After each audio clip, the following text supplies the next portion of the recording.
அனைவருக்கும் வணக்கம். இன்றைக்கு தமிழக வெற்றி கழகத்தினுடைய 2வது மாநில மாநாடு மதுரையில் நடந்து முடிஞ்சிருக்கு. கிட்டத்தட்ட அந்த மாநாடு வெற்றினே சொல்லிடலாம். ஏன்னாக்கா எக்கச்சக்கமான தொண்டர்கள் வருகை தந்திருந்தாங்க. விஜய்க்கு இவ்வளவு கூட்டம் வர்றதுங்கிறது ரொம்ப ரொம்ப இயல்பான விஷயம் தான். ஏன்னா அவங்க எல்லாருக்குமே தெரியும், கிட்டத்தட்ட இந்தியாவினுடைய முக்கியமான நடிகர்களில் விஜயும் ஒருவர். அப்படிப்பட்ட அவருடைய ரசிகர்கள் தான் அப்படியே தொண்டர்களாக மாறி இருக்கிறாங்க. அந்த வகையில் பார்த்தீங்கன்னாக்கா அவர் என்ன ஒரு கூட்டம் நடத்தினாலுமே அவருக்கு கூட்டம் வரப்போகிறது ரொம்ப இயல்பான ரொம்ப சாதாரணமான விஷயங்கிறது எல்லாருக்கும் தெரிந்த ஒன்று தான். அந்த வகையில் அவர் ஏற்கனவே விக்கிரவாண்டியில் முதல் மாநாடை நடத்தியிருந்தார். அப்போவுமே ஒரு பெரிய அளவுக்கு ஒரு கூட்டம் வந்திருந்தது.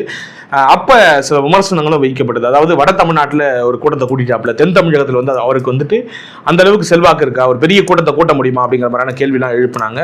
அதையெல்லாம் தகர்க்கிற விதத்தில் ஒரு கூட்டத்தை கூட்டி காமிச்சிட்டாரு. ஆனா இந்த ஒரு கூட்டம் மட்டுமே அவர் ஒரு பெரிய அரசியல் சக்தியா காமிச்சிருமா இல்ல நிர்மாணிச்சிருமா அப்படின்னு கேட்டீங்கன்னா அது மிகப்பெரிய கேள்விக்குறி தான்.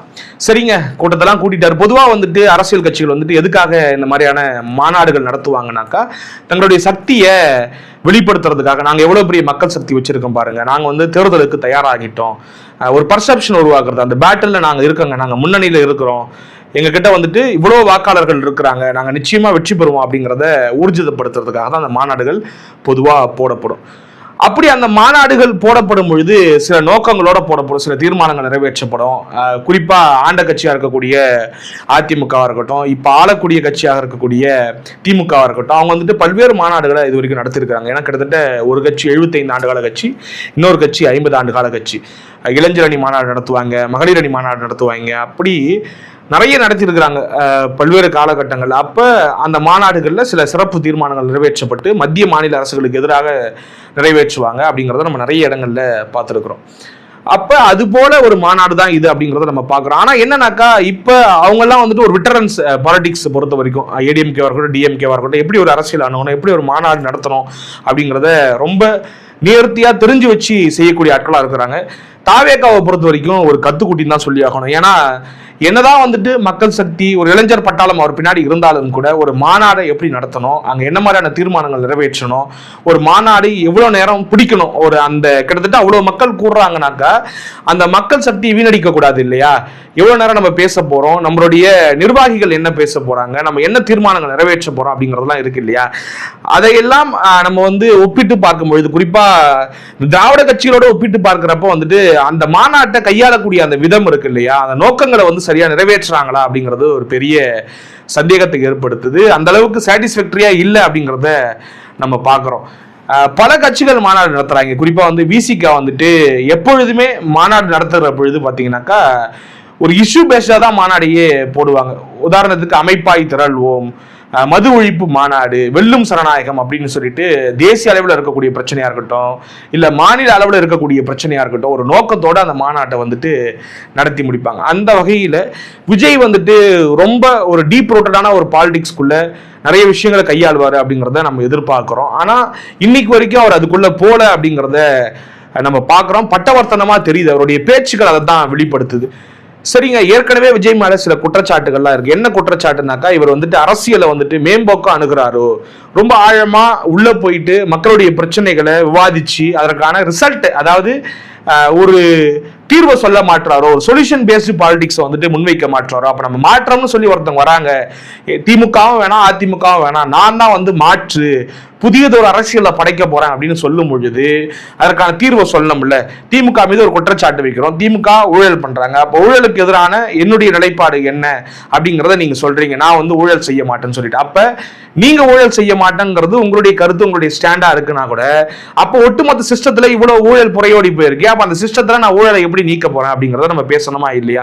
அப்ப பெண்களுக்கு எதிரான குற்றச்சாட்டுகள், அதாவது பெண்களுக்கு எதிரான குற்றங்கள் நிறைய நடக்குது திமுக ஆட்சியில் அப்படின்னாக்கா பெண்களுக்கு எதிரான குற்றங்களை நான் எப்படி தடுக்க போறேன் அப்படிங்கறத சொல்லணும் இல்லையா. அப்ப இந்த மாதிரியான விஷயங்கள்லாம் நம்ம டீப் ரூட்டடா டிஸ்கஸ் பண்றோமா அப்படிங்கிறது ஒரு பெரிய கேள்வியா இருக்கு. அப்ப இவர் ஏற்கனவே நிறைய மேடைகள்ல ரொம்ப ஷார்ட்டான டியூரேஷன் தான் பேசுறாரு, 3 நிமிஷத்துல பேசிட்டு இறங்கிடுறாரு, 5 நிமிஷம் தான் பேசுறாரு, பெருசா மக்களுடைய பிரச்சனைகளை அணுகிறது கிடையாது, விவாதத்துக்கு உட்படுத்த மாட்டாரு. ஏன்னா இவ்வளவு பெரிய படை, மக்கள் படை அவர் முன்னாடி நிக்குதுனாக்கா ஆளுங்கட்சி, அதாவது மத்தியில் ஆளக்கூடிய பாஜகவா இருக்கட்டும், மாநிலத்தில் ஆளக்கூடிய திமுகவா இருக்கட்டும், அவர்கள் நிறைய போதாமைகளை வச்சிருக்கிறாங்க நமக்கு. அதாவது அவங்க ஏற்கனவே கொடுத்த வாக்குறுதிகளை நிறைவேற்றாம இருக்கிறாங்க, மக்களுக்கு எதிரான விஷயங்களை செய்யறாங்க. எந்த கட்சி அதிகாரத்துக்கு வந்தாலுமே வந்துட்டு பாத்தீங்கன்னாக்கா எளிய மக்களுக்கு எதிராக செயல்படும் அப்படிங்கிறத நம்ம பார்க்கிறோம். சமீபத்தில் தூய்மை பணியாளர் பிரச்சனையை நீங்க பார்த்திருப்பீங்க. அப்ப ஏற்கனவே கொடுத்த ஒரு வாக்குறுதி அன்றைய காலகட்டத்தில் எதிர்கட்சி தலைவராக இருந்த மு.க. ஸ்டாலின் அவர்கள் வந்துட்டு ஒரு லெட்டர் எல்லாம் கொடுத்திருக்கிறாப்ல. அந்த பிரச்சனை எல்லாம் அவர் இன்னைக்கு பேசுவாரு.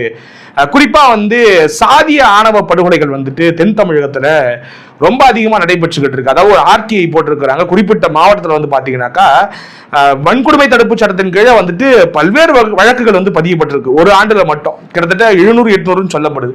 அப்ப இந்த மாதிரியான விஷயங்கள் எல்லாம் ஆழமா எடுத்துட்டு டிஸ்கஸ் பண்ணுவாரு. அதை மேடையில பேசுவாரு. அது சமுதாயத்துல ஒரு விவாதமாகும், ஒரு கலகத்தை ஏற்படுத்தும். அதாவது கலகத்தை ஏற்படுத்தும்னாக்கா ஒரு டிஸ்கஷனை ஏற்படுத்துவாரு அப்படிங்கிற மாதிரியான விஷயங்கள் நம்ம எதிர்பார்த்தோம். ஆனா அதையெல்லாம் அவர் பேசல. சமீபத்தில் நடந்த நிகழ்வுகளை பத்தி கூட பெருசா பேசல அப்படிங்கறத நம்ம பார்க்கிறோம். அப்ப இந்த இரண்டு திராவிட கட்சிகள் மீது நம்ம என்ன குற்றச்சாட்டு வைக்கிறோம் அப்படின்னாக்கா, ஏன் ஆணவ படுகொலைக்கு எதிரான சிறப்பு சட்டத்தை நிறைவேற்ற மாட்டீங்க? உங்களுக்கு என்ன பிரச்சனை? ஓட் பாலிடிக்ஸ் உங்களை தடுக்குதா? அப்ப சாதி ரீதியா உங்களுக்கு ஓட்டு விழாது, வாக்குகள் விழாது அப்படிங்கிறதுக்காக நீங்க பின்வாங்குறீங்களா அப்படிங்கிற மாதிரியான குற்றச்சாட்டுகளை நம்ம வலுவா வைக்கும் பொழுது, அப்ப அதற்கு மாற்று வரக்கூடிய விஜய் இதையெல்லாம் பேசணுமா, பேசக்கூடாதா? அப்ப மக்கள் இதை தான் எதிர்பார்க்கிறாங்க. அப்ப ஒடுக்கப்பட்ட சமூகத்தில் இருக்கக்கூடிய மக்கள், பிற்படுத்தப்பட்ட சமூகத்தில் இருக்கக்கூடிய மக்கள் தங்களுடைய பிரதிநிதியா விஜய் அவர்களை ஏத்துக்கணும்னாக்கா அவங்களுடைய பிரச்சனையை பேசித்தானே ஆகணும். அப்ப வழக்கம் போல நம்ம மேடை ஏறி வசனங்களை மட்டும் பேசிவிட்டு இறங்கினா அது எந்த அளவுக்கு சாட்டிஸ்ஃபேக்டரியா இருக்கும்? பார்க்கக்கூடியவங்களுக்கும் சரி, அரசியலை ரொம்ப நுட்பமாக ஆழமாக கவனிக்கக்கூடியவங்களுக்கு நிச்சயமா தெரிஞ்சிருக்கும் இந்த பேச்சுங்கிறது அவ்வளவான ஒரு டீப்பான ஒரு பொலிட்டிக்கல் ஸ்பீச் கிடையாது. இது வசனங்கள் நிறைந்த ஒரு மக்கள் ஈர்ப்பு பேச்சா மட்டும்தான் இருந்துச்சு அப்படிங்கறத நம்ம பார்க்கிறோம். வெகுஜன மக்களை பொறுத்த வரைக்கும் பெரிய அளவுக்கு அரசியல் தெரியாதவங்க, அரசியலை நுட்பமா கவனிக்காதவங்க இந்த பேச்சை ரசிக்கலாம். ஏன்னா நிறைய பேரை விமர்சிச்சு பேசியிருக்காரு, கலாச்சியும் பேசியிருக்காரு. அப்ப அந்த வகையில அப்படியாகத்தான் அந்த பேச்சு எடுத்துக்கொள்ளப்படுமே தவிர நாம எதிர்பார்த்த அளவுக்கு அவருடைய ஸ்பீச் இல்லை அப்படிங்கிறத இந்த மேடையிலையும் பார்க்கிறோம். அப்ப இதெல்லாம் ஏன் கையில் எடுக்கல அப்படிங்கிற ஒரு கேள்வி இருக்குல்ல. நிறைய பேர் ரைட் அப்ஸ் எல்லாம் எழுதியிருந்தாங்க, நிச்சயமா விஜய் அவர்கள் இதையெல்லாம் கையில் எடுப்பாரு, நிறைய விவாதத்துக்கு உட்படுத்துவாரு அப்படிங்கிற மாதிரி சொல்லியிருந்தாங்க. ஆனா எதையும் பேசல அப்படிங்கிறத நம்ம பார்க்கிறோம்.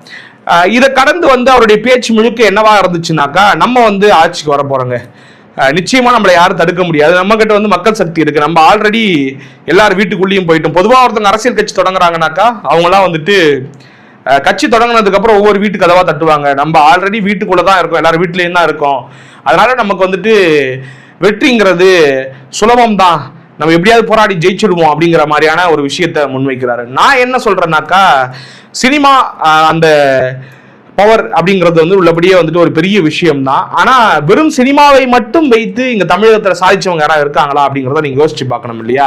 எம்ஜிஆரோடு நம்ம ஒப்பிட்டு பேசுகிற பொழுது எம்ஜிஆரினுடைய 25 ஆண்டு கால கள அரசியலை, 25 ஆண்டு கால அரசியல் பயணத்தை நம்ம மறந்துட்டு வெறுமனே அவர் 77ல முதலமைச்சர் ஆனதை மட்டும் நினைவில் வைத்துக் கொண்டு பேசுறோமோ அப்படிங்கிற ஒரு கேள்வி இருக்கு.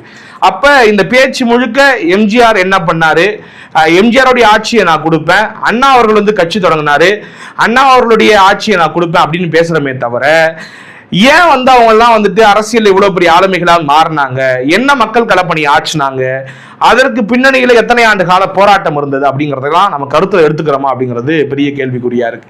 அப்ப இந்த ஸ்பீச் முழுக்க என்னவா இருந்ததுனாக்கா, எனக்கு புரட்சி கலைஞர் விஜயகாந்த் அவர்களை பிடிக்கும், எம்ஜிஆர் அவர்கள் எப்படி மக்களுக்காக சேவையாற்றினாரோ பணியாற்றினாரோ அதே போல ஒரு மனம் படைத்த ஒரு தலைவர் தான் விஜயகாந்த் அவர்கள், அவரோடு நான் பயணித்திருக்கிறேன், அவரை மறக்க முடியுமா, இப்படியாக ஸ்பீச் இருக்கு. அதாவது 4-5 தலைவர்களை போற்றி புகழ்ந்து பாடிட்டு அதை தாண்டி பாத்தீங்கன்னாக்கா விமர்சனம், திமுக மீது என்ன விமர்சனம் அப்படின்னு பாத்தீங்கன்னாக்கா, நீங்க மறைமுக கள்ள உறவு வச்சிருக்கிறீங்க, பாஜகவோட கள்ள கூட்டணி வச்சிருக்கிறீங்க, உங்களுடைய கூட்டணி கணக்குகள்லாம் எங்களுக்கு தெரியாது நினைக்கிறீங்களா, ஒரு பக்கம் அதிமுக நேரடியா பாஜகவோட கூட்டணி, அப்ப நீங்க 2 பேருமே சரியில்லை, நாங்க தான் சரியான மாற்று அப்படிங்கிற மாதிரி சொல்றாரு. அப்ப இந்த விஷயத்தை இப்பதான் முதல் தடவை பேசுறாரான்னு கேட்டீங்கன்னாக்கா, ஏற்கனவே அதை சொல்லிட்டாரு.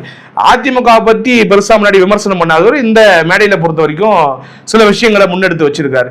அப்ப பார்க்கும்பொழுது என்ன தோணுதுனாக்கா, ஏற்கனவே அரைச்சமாவே அரைக்கிறாரோ, என்ன புதுசா அவர் பேசினாரு. அப்ப நிறைய இஷ்யூ பேஸ்டான விஷயங்கள் நிறைய போய்கிட்டு இருக்கு. அதாவது மத்திய அரசை விமர்சிக்கக்கூடிய விஷயங்கள் ஏராளம் இருக்கும் பொழுது சில விஷயங்களை மட்டும் மேற்கோள் காட்டிட்டு, அதாவது ரொம்ப காமனா தெரியக்கூடிய விஷயங்கள் இருக்கு இல்லையா, பல காலமா இருக்கக்கூடிய பிரச்சனை இந்த கச்சத்தீவு பிரச்சனை, அதாவது தீர்க்கப்பட முடியாமல் இருக்கக்கூடிய பிரச்சனைங்கிறது அவங்க எல்லாருக்குமே தெரியும். எல்லாருடைய எண்ணமாகவும் கச்சத்தீவை மீட்கணும் அப்படிங்கிறது இருக்குதான். நீட்டா இருக்கட்டும், கச்சத்தீவு பிரச்சனையா இருக்கட்டும், அப்புறம் கீழடி குறித்து பேசுறாரு. அப்ப சமீபத்தில் நடந்திருக்கக்கூடிய ஒரு விஷயம், நாடாளுமன்றத்தில் 3 மசோதாக்களை வந்துட்டு பாஜக நிறைவேற்றிருக்கு. அதுல குறிப்பா இனி வந்துட்டு முதலமைச்சர்கள் யாராவது கைது செய்யப்பட்டு 30 நாட்கள் சிறையில் அடைக்கப்பட்டா அவங்க வந்து பதவி இழப்பாங்க, முதலமைச்சரா நீடிக்க முடியாது அப்படிங்கிற மாதிரி மசோதாலாம் கொண்டு வந்திருக்காங்க. அப்போ இது உள்ளபடியே வந்து அச்சுறுத்துற மாதிரி இருக்கு. குறிப்பா மாநில கட்சிகள் வந்து இதனால பாதிக்கப்படுவாங்களோ அப்படிங்கிற ஒரு அச்சம் இருக்கு. மாநில உரிமை சார்ந்தும் நிறைய பாதிப்புகளை ஏற்படுத்தக்கூடிய விஷயங்களை வந்து தொடர்ச்சியா பாஜக செய்யும் பொழுது இந்த மாதிரியான சமீபத்தில் நடக்கக்கூடிய நிகழ்வுகள் பிரச்சனைகளை கூட அவர் முன்னெடுத்து பேசலையே, ரொம்ப காத்திரமா பேசி இருக்கணுமே அப்படிங்கிற மாதிரி பல விஷயங்கள் வந்துட்டு நமக்கு தோணுது. இதை தாண்டி யோசிச்சு பாருங்க, அப்படியே எல்லாமே வந்து மேம்போக்கா சொல்லிட்டு கடந்து போறாரு. பெண்களுக்கு பிரச்சனை இருக்கு, முதியோர்களுக்கு பிரச்சனை இருக்கு, அரசு ஊழியர்களுக்கு பிரச்சனை இருக்கு, போக்குவரத்து தொழிலாளர்களுக்கு பிரச்சனை இருக்கு. என்ன பிரச்சனை இருக்கு பேசணும் இல்லையா? அவ்வளவு பெரிய மேடை போட்டாச்சு, இவ்வளவு பெரிய மக்கள் சக்தி நம்ம கூட்டிட்டோம். அப்ப அந்த மக்கள் சக்தி முன்னாடி நம்ம பயனுள்ள சில விஷயங்களை பேசி அரசியல் களத்துல ஒரு அதிர்வை ஏற்படுத்தணுமா இல்லையா? அப்ப நம்ம என்ன பேச போறோம் அப்படிங்கிறது வந்து சமூகத்தை ஒரு டிஸ்கஷன் ஏற்படுத்தினா அது ஆரோக்கியமான விஷயம் தானே. ஒரு எதிர்கட்சியா ரொம்ப பலமா செயல்படுறாரு அப்படின்னு எல்லாரும் நினைப்பாங்க இல்லையா? ஆனா அதை விட்டுட்டு நம்ம என்ன பண்றோம், பெண்களுக்கு பிரச்சனை இருக்கு, முதியோர்களுக்கு பிரச்சனை இருக்கு, ஆண்களுக்கு பிரச்சனை இருக்கு, இப்படி எல்லாருக்கும் பிரச்சனை இருக்கு, திருநங்கைகளுக்கு பிரச்சனை இருக்கு. ஆமா, காலங்காலமா எல்லா சமூகத்தவர்களுக்கும் எல்லா பிரிவை சார்ந்தவர்களுக்கும் பிரச்சனை இருக்கத்தான் செய்யுது. அப்ப அது என்ன பிரச்சனை, அதற்கான தீர்வை நம்ம என்ன கொண்டு வர போறோம், அதற்கு யார் காரணம், மாநில அரசு காரணமா, மத்திய அரசு காரணமா, இதையெல்லாம் தெளிவா விளக்கிட்டு போகணும். அதையெல்லாம் விளக்காம போற போக்குல மேம்போக்கா ஆமாங்க இவங்க எல்லாம் பிரச்சனை இருக்கு, இந்த பிரச்சனையெல்லாம் நான் வந்தா தீர்த்துருவேன், எப்படி நம்புவாங்க? இப்ப திமுக இருக்கு, திமுக மக்கள் கிட்ட போறப்ப சில விஷயங்களை முன்னெடுத்து போவாங்க, அதிமுக மக்கள் கிட்ட போறப்ப சில விஷயங்களை முன்னெடுத்து போவாங்க. திமுக அதிமுக பெண்களுக்கு எதுவுமே செய்யலையா? இல்ல. அப்ப திமுக என்ன சொல்லும், நாங்க வந்து மகளிர் உதவித்தொகை கொடுக்கிறோம், விடியல் பயணத்தை நம்ம கொடுத்துருக்கிறோம், அப்ப உமனை எம்பவர் பண்றதுக்கான எல்லா விஷயங்களையும் நான் பண்ணியிருக்கிறேன் அப்படின்னு திமுக சொல்லும். அப்ப அதிமுக என்ன சொல்லும், நான் வந்து மகளிர் காவல் நிலையத்தையே உருவாக்கின ஒரு கட்சி எங்க கட்சி. இது மட்டும் கிடையாது, இதை தாண்டி பல விஷயங்களை மகளிர்களுக்காக பண்ணியிருக்கிறோம், ஸ்கூட்டி கொடுத்திருக்கிறோம் மானியத்துல, இது மட்டுமா பண்ணியிருக்கிறோம், நாங்க வந்து பல்வேறு திட்டங்களை வந்துட்டு பெண்களுக்காக நாங்க கொண்டு வந்திருக்கிறோம். அப்ப உமன் எம்பவர்மெண்ட்ல இந்த 2 கட்சியும் மாறி மாறி பண்ண விஷயங்களை முன்னெடுத்து போவாங்க. அப்ப இவங்க பண்ணிருக்கக்கூடிய இந்த விஷயங்களை தாண்டி என்ன பண்ணிருக்கணும், இதை பண்ணதால இந்த பிரச்சனை, இதை பண்ணாம போனதால தான் இன்னைக்கு வந்து பெண்கள் வந்து பின்னடைஞ்சு போயிருக்கிறாங்க, இந்த மாதிரியான சிக்கல்கள்லாம் வருது. அப்ப சட்டம் ஒழுங்கு பிரச்சனை குறித்து நம்ம முன்னெடுத்து வைக்கிறோம். அப்ப சட்டம் ஒழுங்கு பிரச்சனைக்கு யார் காரணம், என்ன தீர்வு அப்படிங்கறத சொல்லணும் இல்லையா?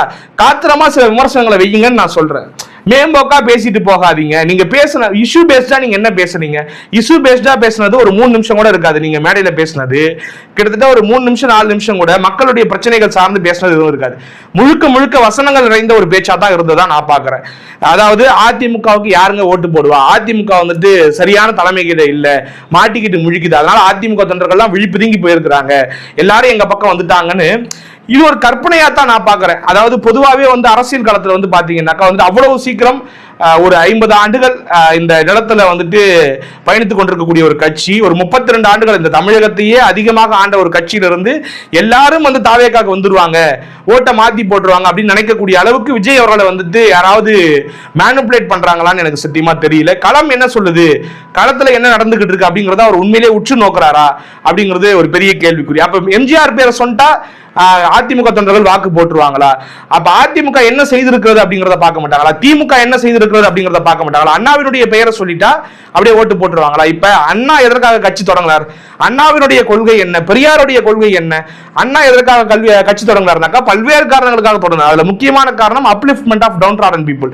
அதாவது சமூகத்துல விளிம்பு நிலை மக்களா இருக்கக்கூடியவங்க எல்லா வகையிலும் விளிம்பு நிலையா, பொருளாதாரமா இருக்கட்டும், சமூக ரீதியாக இருக்கட்டும், அப்படி இருக்கக்கூடியவங்களை அரசியல் அதிகாரம் பெற வைக்கணும், அரசு அதிகாரம் பெற வைக்கணும், அவங்க எல்லா வகையிலையும் உயர்த்தணும் அப்படிங்கிறதுக்காக கட்சி தொடங்கினாரு.